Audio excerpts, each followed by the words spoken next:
Over the next 2 minutes, I want to make you think about and reflect on a term I like to call mobile first when thinking about how we create our curriculum resources. Now, it might be that when you are thinking about a resource that you're creating, that your students and your children are going to use, that you might be creating it on a big screen, it might be on a big MacBook, it might be on your laptop, it might be on a nice kind of display screen.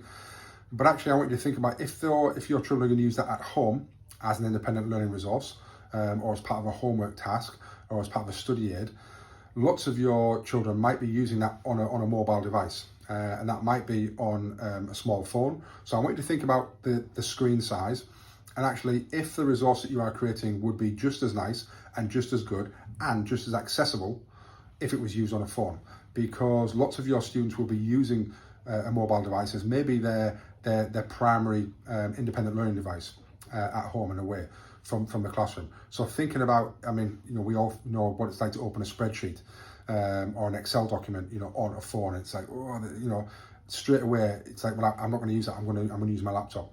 Well, if your children haven't got a laptop, a bigger device, straight away, that's going to make that very difficult.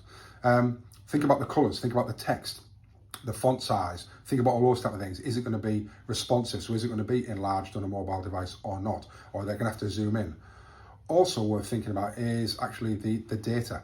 And is it a kind of a data light kind of resource, or is it going to take loads and loads of their data? So if you're asking them to watch and stream, a long video, etc., how much of maybe of their data is that going to consume? And is that going to be an issue for some of your disadvantaged students? So lots and lots of things, and there is no real silver bullet or answer for this, apart from, are you thinking about mobile first? Are you thinking about the experience of the user when they're using that at home, maybe on a mobile device? Or are you just thinking about your experience as the creator on your nice shiny screen? No, this looks great and I can move between different tabs, etc., but what's that experience like on a mobile? So think about that, and then if you do start thinking about that, again, there's no right answer for this, but it'll enable you to create resources that are far more accessible for all of your children, irrespective of the device that they use.